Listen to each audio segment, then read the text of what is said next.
ఆంధ్రప్రదేశ్ రాజకీయాలు ఎటు వెళ్తున్నాయి? రాష్ట్ర భవిష్యత్తుకు సంబంధించి అంశంలోనూ పార్టీలకు పట్టింపులు కూటమిలే గుర్తుకొస్తున్నాయా? పార్టీలకు ప్రజల భవిష్యత్తు కంటే వ్యక్తిగత ప్రయోజనాలే ముఖ్యమా? చెన్నైలో డీఎంకే ఆధ్వర్యంలో డిలిమిటేషన్ జరిగిన అఖిలపక్ష సమావేశానికి వైసీపీ హాజరు కాకపోవడంతో ఇన్ని ప్రశ్నలు తలెత్తుతున్నాయి. వైసీపీ ప్రభుత్వం ఏ కూటమిలో లేదు. ఎక్కడికి వెళ్లాలన్నా, ఎవరిని కలవాలన్నా పార్టీ అధినేత జగన్ నిర్ణయమే సుప్రీం. అలాంటిది దక్షిణాది రాష్ట్రాలకు తీవ్ర అన్యాయం జరగబోతుంది. కలిసి రాజకీయాలకు అతీతంగా అందరం కేంద్రంపై పోరాటం చేద్దామంటూ డీఎంకే పిలుపునిచ్చింది. ఆ పార్టీ అధినేత ముఖ్యమంత్రి స్టాలిన్ అడుగు ముందుకేసి దక్షిణాది పార్టీల ప్రతినిధులను కాంగ్రెస్తో సహా అందరికీ ఆహ్వానాలు పంపి అఖిలపక్ష సమావేశాన్ని నిర్వహించారు.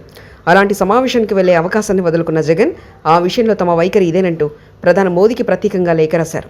అయితే తమ పార్టీ అభిప్రాయం అంటూ ప్రధానికి రాసిన లేఖ ప్రతినే డీఎంకే నిర్వహించిన సమావేశానికి పంపడం అందరినీ ఆశ్చర్యపరిచింది. జగన్ ఎప్పుడు ఏం చేసినా ప్రత్యేకంగా చేస్తారు. తన రూట్ సపరేట్ అనిపించుకుంటారు. ఇక్కడ కూడా అదే జరిగింది. అసెంబ్లీకి పోకుండా అదే సమయంలో ప్రెస్ మీట్ పెట్టి ప్రజా సమస్యలను సభలో కాకుండా మీడియాకు వెల్లడించడం ఆయనకే చెల్లింది. అసెంబ్లీ వేదిక వేరు, వ్యక్తిగత మీడియా సమావేశం వేరైన సంగతిని జగన్ గుర్తించలేదు. ఇప్పుడు జగన్ అదే చేశారు. అంది వచ్చిన అవకాశాన్ని వినియోగించుకొని అందరితో పాటు అఖిలపక్షంలో అభిప్రాయం చెప్పకుండా ప్రధాని మోదీకి వ్యక్తిగతంగా లేఖ రాసి మరోమారు విమర్శల పాలయ్యారు. సమావేశానికి తాము దూరం అన్నట్లు ఊరుకున్నారా? ఆ విషయం తనకు పట్టనట్లు వదిలేశారా అంటే అదీనూ లేదు.